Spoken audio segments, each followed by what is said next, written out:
ॐ भूर्भुवस्सुः तत्सवितुर्वरेण्यं भर्गो देवस्य धीमहि धियो यो न प्रचोदयात्। ॐ त्र्यम्बकं यजामहे सुगन्धिं पुष्टिवर्धनम् अर्वारुकमिव बन्धनात् मृत्युर्मुक्षयोमामृतात्। ॐ नमो वासुदेवाय। ॐ नमो भगवते भागवतेर स्कन्ध 4 अध्याय 4 सतीर देहत्याग। एतावो दुक्ता वीरो राम शंकर पत्रांगनाशं हुवायत्र चिंतायन सोहृदि दृक्षुपरिशंकिता भवा निष्क्रामोति निर्विशति দ্বিধাশোষা। মহর্ষি মৈত্র বললেন, দ্বিধাগ্রস্ত সতীকে এইভাবে উপদেশ দিয়ে শিব নীরব হলেন। সতী তার পিতৃগৃহে আত্মীয় স্বজনদের দর্শন করার জন্য অত্যন্ত উৎকণ্ঠিত হয়েছিলেন, কিন্তু সেই সঙ্গে তিনি শিবের সাবধান বাণীতেও ভয়ভীতা হয়েছিলেন। দোদুল্যমান চিত্তে তিনি একবার গৃহ থেকে নির্গত হয়, আবার গৃহের মধ্যে প্রবেশ করে। এইভাবে তার পিতার গৃহে তার আত্মীয় স্বজনদের দর্শনের বাসনায় ব্যাঘাত হওয়ার ফলে সতী অত্যন্ত বিষণ্ণ হয়েছিলেন এবং তাদের প্রতি প্রেমাতিশয্যাবশত তার চোখ দিয়ে অশ্রু দ্বারা ঝরে পড়ছিল। অত্যন্ত বিহ্বল হয়ে তিনি কাঁপতে লাগলেন এবং ক্রোধ ভরে তার অসমর্থ পতি শিবের প্রতি এমনভাবে তাকিয়েছিল যেন তার সেই ক্রোধাগ্নির দ্বারা তার চক্ষুর দ্বারা তাকে এক্ষুনি ভস্ম করে ফেলবে। তারপর সতী তার পতি, যিনি প্রেমের বশে তাকে তার অর্ধাঙ্গ প্রদান করেছিলেন, সেই শিবকে পরিত্যাগ করে ক্রোধ এবং শোকের ফলে দীর্ঘ নিঃশ্বাস পরিত্যাগ করতে করতে তার পিতার গৃহে গমন করেছিলেন। দুর্বল স্ত্রী স্বভাববশত তিনি এই প্রকার নির্বোধের মতন আচরণ করেছিলেন। মণিমান মদ আদি শিবের হাজার হাজার অনুচরীরা এবং যক্ষ পার্শ্বদেরা যখন দেখলেন যে সতী একাকিনী দ্রুত গতিতে প্রস্থান করছেন, তখন তারা বৃষেন্দ্র নন্দীকে অগ্রে করে সতীর পশ্চাৎ পশ্চাৎ ধাবিত হলেন। শিবের অনুচররা সতীকে বৃষের ওপর বসিয়েছিলেন এবং তাকে তার পোষা পাখিটি দিয়েছিলেন। তারা কমল, দর্পণ ইত্যাদি তার উপভোগের সমস্ত সামগ্রীগুলি নিয়েছিলেন এবং তার মাথার উপর একটি বিশাল চন্দ্রাতাপ টাঙিয়েছিলেন। দন্দবী, শঙ্খ, বেণু ইত্যাদি সহকারে তারা তার সঙ্গে গমন করেছিলেন এবং তাদের সেই যাত্রাকে এক অতি আড়ম্বরপূর্ণ রাজকীয় শোভাযাত্রার মতো মনে হয়েছিল। সতী যখন তার পিতৃগৃহে প্রবেশ করলেন, তখন সেখানে যজ্ঞ অনুষ্ঠান হচ্ছিল এবং সেই যজ্ঞস্থলে তখন সকলে বৈদিক মন্ত্র উচ্চারণ করছিলেন। সেখানে মহর্ষিগণ, ব্রাহ্মণগণ, দেবতাগণ সমবেত হয়েছিলেন এবং যজ্ঞের জন্য সেখানে বহু পশু রাখা হয়েছিল এবং মৃত্তিকা, লৌহ, স্বর্ণ, কাষ্ঠ, কুশ ও চর্ম নির্মিত ভাণ্ডসমূহ সাজানো হয়েছিল। সতী যখন তার অনুচরদের সঙ্গে যজ্ঞস্থলে উপস্থিত হলেন, তখন দক্ষের ভয়ে কেউ তাকে সাদর সম্ভাষণ জানালেন না। কিন্তু তার মাতা এবং ভগ্নীরা অস্ত্রপূর্ণ নয়নে এবং হর্ষোৎফুল্ল বদনে তাকে সস্নেহে আলিঙ্গন করেছিলেন এবং অত্যন্ত মধুর বচনে তার সঙ্গে বাক্যালাপ করেছিলেন। যদিও তার ভগ্নী এবং মাতা তাকে সাদর গ্রহণ করেছিলেন, কিন্তু সতী তাদের স্বাগত বচনের কোনো উত্তর দেননি এবং যদিও তাকে আসন ও উপহার প্রদান করা হয়েছিল, তিনি সেগুলির কোনোটিই গ্রহণ করেননি, কারণ তার পিতা তার সঙ্গে কোনো কথা বলেননি এবং কুশল প্রশ্নের দ্বারা তাকে স্বাগত জানাননি। যজ্ঞস্থলে গিয়া সতী দেখলেন যে তার প্রতি শিবকে কোনো যজ্ঞভাগ দেওয়া হয়নি। তখন তিনি বুঝতে পেরেছিলেন যে শিবকে তার পিতা যজ্ঞে আমন্ত্রণ না করে কেবল অবজ্ঞাই করেননি, অধিকন্ত তার মহীয়সী পত্নীকেও অনাদর করেছেন। তার ফলে তিনি এত ক্রুদ্ধ হয়েছিলেন যে তিনি তার পিতার প্রতি এমন ভাবে দৃষ্টিপাত করেছিলেন যেন তিনি তাকে ভস্ম করে ফেলবেন। শিবের অনুচরে ভূতেরা দক্ষকে আঘাত করতে অথবা হত্যা করতে প্রস্তুত হয়েছিল, কিন্তু সতী তাদের নিবৃত্তি হওয়ার আদেশ দেন। তিনি অত্যন্ত ক্রুদ্ধ ও বিষণ্ণ হয়েছিলেন এবং তখন তিনি কর্মমার্গে যজ্ঞ পন্থার নিন্দা এবং যারা সেই অর্থহীন ও কষ্টকর যজ্ঞ অনুষ্ঠান করার ফলে অত্যন্ত গর্ভোদ্যত হয়, তাদের ভৎসনা করতে শুরু করেছিলেন। তিনি বিশেষ করে সকলের সমক্ষে তার পিতার নিন্দা করেছিলেন। দেবী বললেন, শিব সমস্ত জীবের প্রিয়তম, তার কোনো প্রতিদ্বন্দ্বী নেই। কেউ তার অত্যন্ত প্রিয় নয়, আবার কেউ তার শত্রু নয়। আপনি ছাড়া আর কেউ সেই সর্বপ্রকার শত্রুতা থেকে মুক্তি এই প্রকার বিশ্বাত্মার প্রতি ঈর্ষাপরায়ণ হতে পারে না। হে দ্বিজ দক্ষ, আপনার মতো ব্যক্তিরাই অন্যের গুণের মধ্যে দূরদর্শন করেন, কিন্তু শিব কেবল আদর্শ দর্শনেই নন। যদি কারোর মধ্যে একটুও গুণ থাকে তাহলে তিনি তা মহৎ বলে প্রশংসা করেন।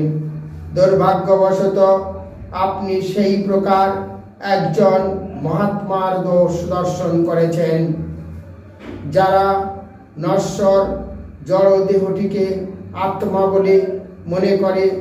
তারা যে সর্বদা মহাত্মাদের নিন্দা করে তাতে আশ্চর্য হওয়ার কিছু নেই।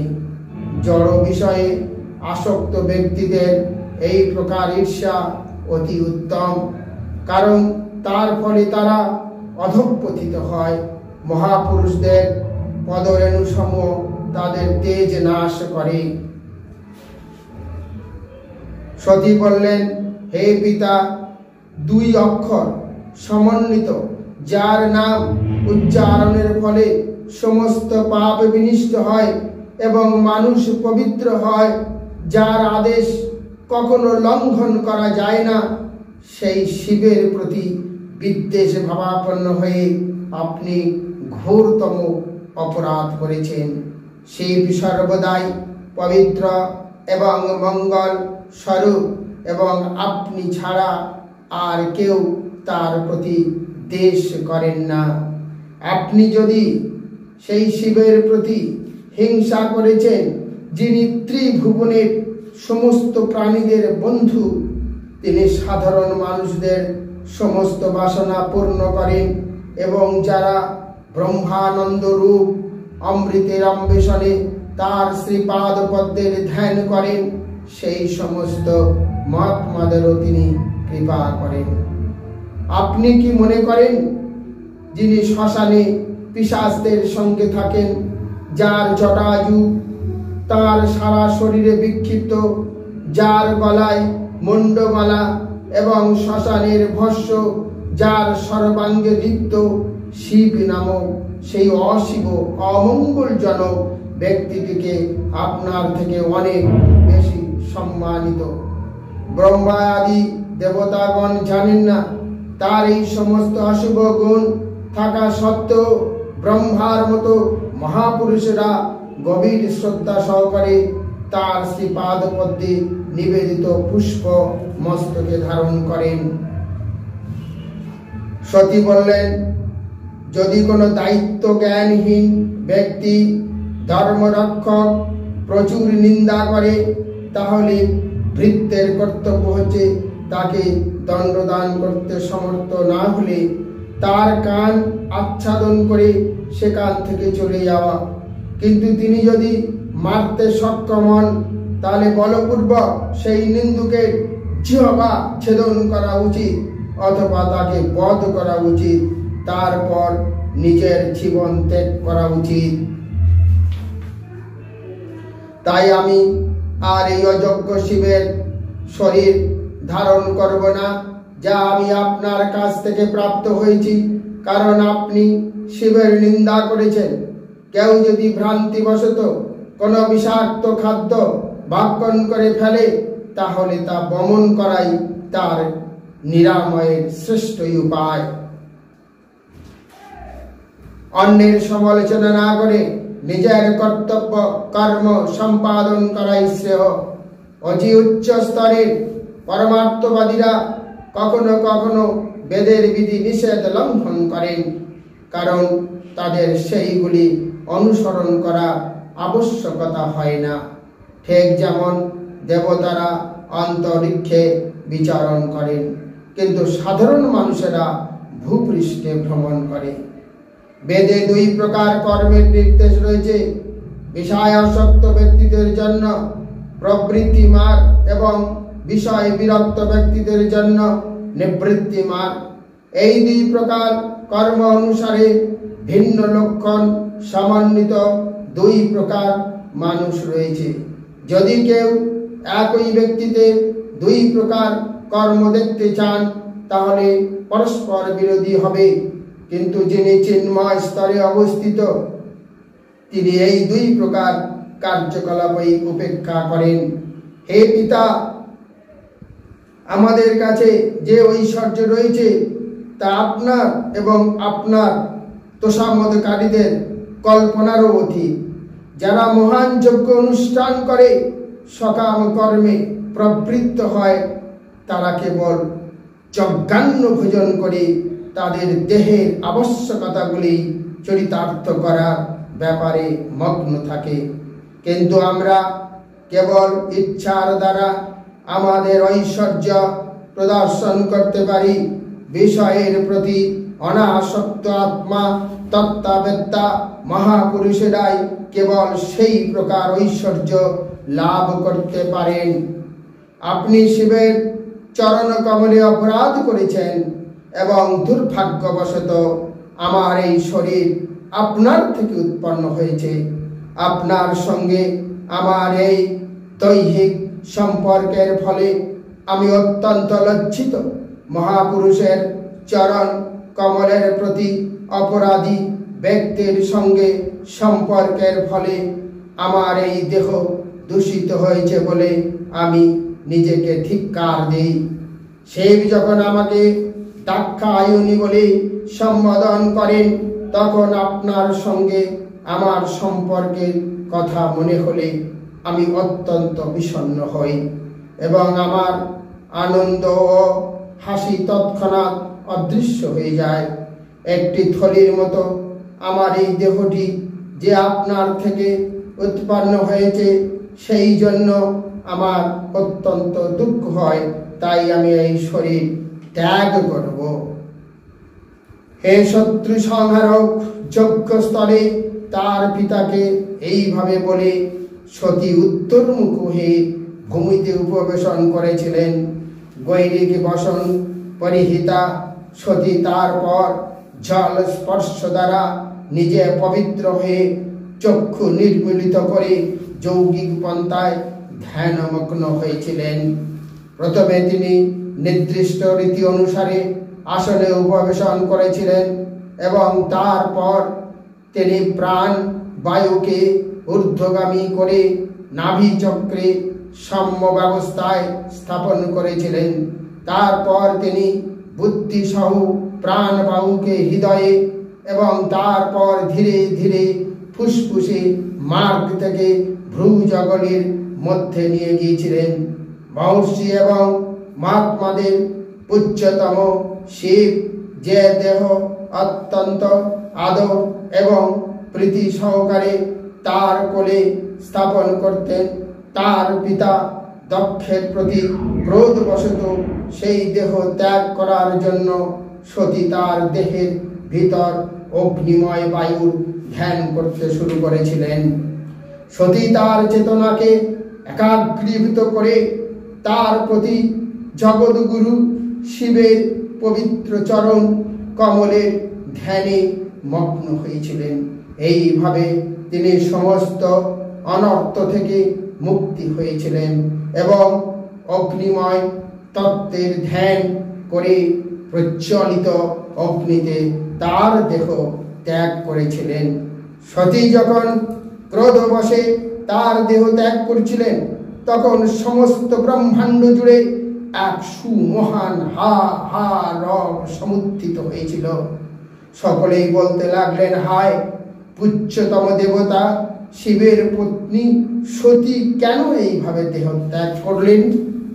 এটি অত্যন্ত আশ্চর্যের বিষয় যে প্রজাপতি দক্ষ, তিনি সমস্ত জীবের পালনকর্তা, তিনি তার অতি সাধ্বী এবং মনস্বিনী কন্যা সতীর প্রতি এত অনাদর করেছিলেন যে তার সেই অবজ্ঞার ফলে তিনি দেহত্যাগ করেছিলেন। দক্ষ এতই কঠোর হৃদয় যে তিনি ব্রাহ্মণ হওয়া অযোগ্য, তার কন্যাকে দেহত্যাগ থেকে নিবারণ না করার ফলে কন্যার প্রতি অপরাধের জন্য এবং ভগবান শিবের প্রতি অত্যন্ত বিদ্বেষ করার ফলে তার অশেষ অপযশ লাভ হবে। সতীর এই আশ্চর্যজনক স্বেচ্ছা মৃত্যুতে যখন সকলের এইভাবে কথা বলছিলেন, তখন সতীর সঙ্গে শিবের যে সমস্ত অনুচরেরা এসেছিলেন, তারা তাদের অস্ত্র শস্ত্র নিয়ে দক্ষকে হত্যা করতে উদ্যত হয়েছিল। তাদের প্রবল বেগে আসতে দেখে ভৃগুমুনি বিপদ সংকেত করে যজ্ঞ বিনাশকারীদের অচিরে হত্যা করার উদ্দেশ্যে তৎক্ষণাৎ যজুর্বেদীয় মন্ত্র উচ্চারণ পূর্বক দক্ষিণ দিগস্থ যোগাগ্নিতে আহুতি প্রদান করেছিলেন। ভৃগুমুনি যখন যজ্ঞে আহুতি দিলেন, তৎক্ষণাৎ রিভু নামক হাজার হাজার দেবতা প্রকট হয়েছিল। তারা সকলেই ছিলেন অত্যন্ত শক্তিশালী এবং তারা সোম অর্থাৎ চন্দ্রদেব থেকে তাদের শক্তি প্রাপ্ত হয়েছিল। তৈরালতাদৈ সর্বে ব্রহ্মতা সহ গুজ্জাকা হন্নামানাদিশ ভেজুর শক্তি ব্রহ্ম তেজসা। রিভু দেবতারা যখন যোগাগ্নি থেকে জ্বলন্ত সমাধি নিয়ে ভূত এবং গুজ্জাকদের আক্রমণ করেছিলেন, তখন সতীর সেই সমস্ত অনুচরেরা বিভিন্ন দিকে পালায়ন করেছিলেন। তা সম্ভব হয়েছিল কেবল ব্রহ্ম তেজের জন্য। এই শ্লোকে ব্যবহৃত ব্রহ্ম তেজস্বী শব্দটির তাৎপর্যপূর্ণ। তখন গান্ধীর ব্রাহ্মণেরা এত শক্তিশালী ছিলেন যে কেবল ইচ্ছা দ্বারা এবং বৈদিক মন্ত্র উচ্চারণ দ্বারা তারা আশ্চর্যজনক কার্য সম্পন্ন করতে পারতেন। হরে কৃষ্ণ, রাধে রাধে। ভাগবতের স্কন্ধ 4 অধ্যায় 4 সমাপ্ত করলাম। আপনারা পবিত্র দেহ শুদ্ধ মনে ভাগবত শ্রবণ করে বহু জীবনের পাপ থেকে মুক্তি হয়ে গোলক ধামে ফিরে যান। হরে কৃষ্ণ, রাধে রাধে।